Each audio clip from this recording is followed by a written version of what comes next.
यह कहानी एक ऐसी लड़की की है जिसका पूरा बदन काफी ज्यादा खूबसूरत और कामुक है, जिसे देखने भर से ही किसी का भी पप्पू सलामी देने लगे।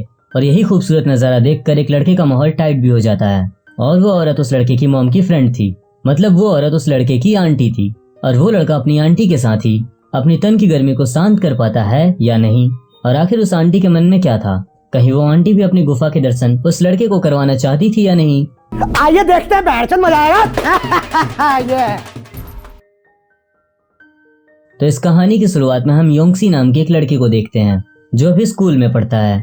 एक दिन उसकी मॉम उसे अपने फ्रेंड हीवू के यहाँ छोड़ने जाती है, क्योंकि कुछ ही टाइम पहले उन्हें पैसों की दिक्कत की वजह से अपना घर बेचना पड़ा था और अब इनके पास रहने के लिए घर नहीं है। तो अब इसलिए इसकी मॉम इसे अपने फ्रेंड हीवू के यहाँ छोड़ आती है। योंगसी को इस तरह किसी के घर में रहना पसंद नहीं है, लेकिन अपने स्कूल की वजह से उसे इस लेडी के यहाँ रुकना पड़ता है। पर जब योंगसी पहली बार अपनी आंटी को देखता है तो उसके पप्पू में हलचल होने लगती है और उसके जज्बात भी खड़े हो जाते हैं, क्योंकि उसकी आंटी दिखने में काफी ज्यादा हरी भरी थी। फिर योंगसी की मॉम के जाने के बाद हीवू उसको उसका रूम दिखा देती है। अगले सीन में स्कूल में आने के बाद योंगसी अपने बेस्ट फ्रेंड को अपनी कंडीशन बताता है कि कैसे उसे अपना घर बेचकर उसे अपनी आंटी के घर में रहना पड़ रहा है। उसका फ्रेंड बहुत बड़ा ठरकी था। वो योंगसी से पूछता है कि क्या तुम्हारी आंटी अच्छी नहीं है।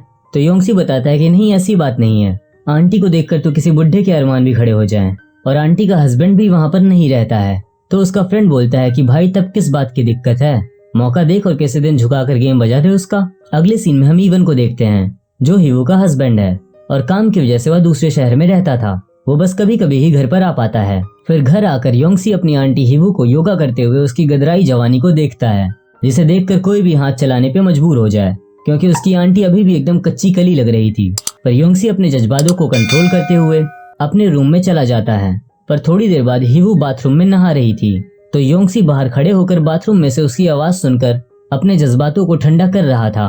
और रात में उसे हीवू के साथ होने के सपने भी आते हैं, जिस सपने में वो हीवू के साथ टपाटप करने की तैयारी कर रहा था। फिर अगले दिन के सीन में हम देखते हैं कि योंगसी अपने बेस्ट फ्रेंड मुसीन के साथ होता है, जहाँ इनके सामने से एक बेहद ही सुंदर लड़की निकलती है जिसका नाम सोमीन था, जिसे योंगसी भी बहुत ज्यादा पसंद करता था। वो दोनों उसे ही देख रहे थे और साथ ही मुसीन भी सोमीन पर चांस मार रहा है, लेकिन उसका काम नहीं बन पा रहा है। फिर हम इन दोनों दोस्तों को कैंटीन में देखते हैं, जहाँ मुसीन योंगसी से पूछता है कि भाई तूने हीवू के दोनों तबले बजाए या नहीं बजाए। पर योंगसी कुछ भी नहीं बोलता। उसी रात को जब योंगसी नीचे आता है तो उसे हीवू के रूम से कुछ आवाज आती है, तो वो उसे छुपकर देखने लगता है, जहाँ उसका पति हीवू के साथ टपाटप में लीन था। और ये देखकर योंगसी के जज्बात भी खड़े हो जाते हैं और वो अपने रूम में जाकर अपना पप्पू रगड़कर सो जाता है। अगली सुबह जब योंगसी स्कूल जाने वाला था तो हीवू बताती है कि वो आज अपने एक फ्रेंड से मिलने जा रही है, और बाहर आकर वो टैक्सी लेकर चली जाती है। लेकिन योंगसी को उस पर शक होता है, इसलिए वो भी एक टैक्सी में बैठकर उसका पीछा करने लगता है। जहाँ हीवू एक मॉल में जाती है और वहाँ के मैनेजर से कुछ बातें करती है। वहाँ से वो एक ड्रेस लेकर चेंजिंग रूम में चली जाती है, और फिर वो मैनेजर भी हीवू के चेंजिंग रूम में चला जाता है। और वो अंदर जाकर हीवू के दोनों तबले पीछे से बजा रहा था, और उन दोनों की आवाज बाहर से योंगसी भी सुन रहा था। फिर योंगसी सोचता है कि ये तो अपने हस्बैंड के होते हुए भी किसी दूसरे आदमी से अपना गेम बजवा रही है। फिर अपने शरीर को खुश करने के बाद हीवू बाहर खड़े होकर टैक्सी का वेट कर रही होती है। फिर तभी वो योंगसी को भी मॉल से बाहर निकलते हुए देख लेती है, और जिसे देखकर उसे लगता है कि शायद योंगसी ने उसे मैनेजर के साथ देख लिया है। फिर योंगसी वहाँ से स्कूल चला जाता है और स्कूल के बाद शाम को वापस घर पहुँचता है। और जब शाम को वो बाथरूम में जाता है, वहाँ उसे योंगसी की पैंटी टंगी हुई दिखाई देती है, जिसे देखकर वो काफी खुश हो जाता है और अपना पप्पू रगड़ने लगता है। पर तभी हीवू अचानक से अपनी पैंटी ढूंढते हुए बाथरूम में आ जाती है, पर योंगसी उसकी पैंटी को पीछे छुपाने लगता है और अपने खड़े हुए पप्पू को दबाने लगता है, जिसे हीवू देखकर मुस्कुराकर वहाँ से चली जाती है। अगले सीन में हम देखते हैं कि ये दोनों साथ में शॉपिंग करने के लिए जाते हैं, जिससे इन दोनों के बीच काफी अच्छी दोस्ती हो जाती है। फिर एक दिन योंगसी और हीवू साथ में बैठे हुए थे, तो योंगसी बोलता है कि मेरे कान में थोड़ा दर्द हो रहा है।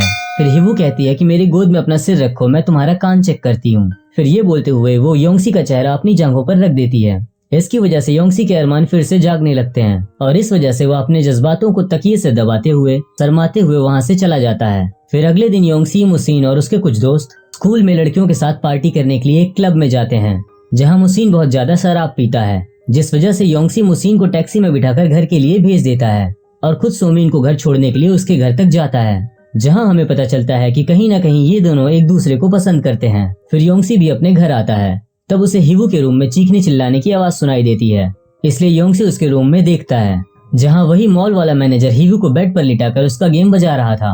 हीवू बेड पर लेटे लेटे योंगसी को देख लेती है लेकिन योंगसी फिर बिना कुछ बोले वहाँ से चला जाता है और अपने रूम में जाकर सो जाता है। फिर अगली सुबह योंगसी स्कूल जाते समय हिवू से गुस्सा होने की वजह से ब्रेकफास्ट करके नहीं जाता। अगले सीन में स्कूल में हम योंगसी और सोमिन को एक साथ देखते हैं, जहाँ पर योंगसी सोमिन की लेसेस बांध रहा था, जहाँ पर हम देखते हैं कि सोमिन अब योंगसी से प्यार करने लगी थी और उससे और भी ज्यादा अट्रैक्ट हो रही थी। फिर घर आकर योंगसी अपनी थकान उतारने के लिए लैपटॉप खोलकर हेडफोन लगाकर वीडियोस देखकर अपनी गर्मी शांत करता है, लेकिन तभी वहाँ पर हिवू खाना लेकर आ जाती है और उसे देखकर योंगसी जल्दी से लैपटॉप बंद करके अपने पप्पू पर हाथ रख लेता है और बोलता है कि आपको अंदर आने से पहले नॉक करना चाहिए था।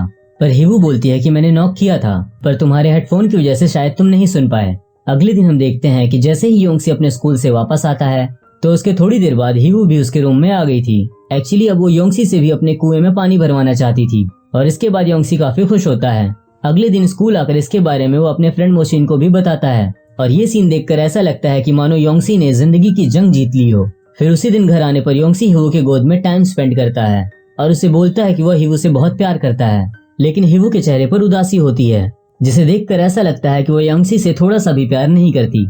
ये तो बस उसके लिए शरीर को खुश करने का एक तरीका है। अगले दिन योंगसी बहुत ज्यादा खुश होता है, इसलिए वो हिवू के लिए एक ड्रेस भी लेता है ताकि वो हिवू को गिफ्ट कर सके।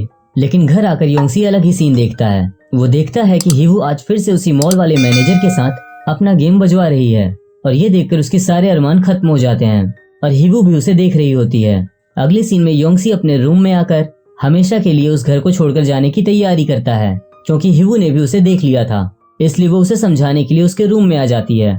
पर योंगसी गुस्से में उससे कहता है कि तुम कोई अच्छी औरत नहीं हो, तुम तो एक नंबर की जुगाड़ हो जो किसी भी आदमी के सामने झुकने को तैयार हो जाती है।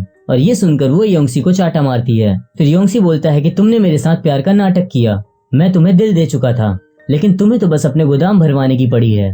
फिर योंगसी भी अपना सामान लेकर अपने दोस्तों के घर चला जाता है। फिर हम स्कूल में योंगसी और सोमिन को एक साथ देखते हैं, जो दोनों हंसते हुए बात कर रहे थे और अब योंगसी सोमिन के साथ रिलेशनशिप में आ चुका था। फिर एक दिन सोमिन योंगसी के रूम में आने वाली थी, तो योंगसी रूम की साफ सफाई करता है और सोमिन के आने के बाद योंगसी सोमिन को भी अपनी गोद में बैठाकर बिस्तर पर लेटाकर उछालना शुरू कर देता है। मतलब तो तुम समझ ही गए होगे, यानी उसका भी गेम बजा देता है। फिर अगले सीन में हम देखते हैं कि ये दोनों छत पर बैठकर बातें कर रहे थे। उस वक्त सोमिन अपनी खूबसूरती से कहर ढा रही थी। वो लोग वहाँ बैठकर अपने फ्यूचर के बारे में बात करते हैं और इस तरह योंगसी को अपना परफेक्ट मैच मिल जाता है और इसी के साथ मूवी यहीं खत्म होती है। तो यार अगर आप लोगों को ये वीडियो पसंद आई तो इसे लाइक जरूर करना और कमेंट में बताना कि क्या तुम लोग इस तरह की और वीडियो देखना चाहते हो, और हाँ तो चैनल को सब्सक्राइब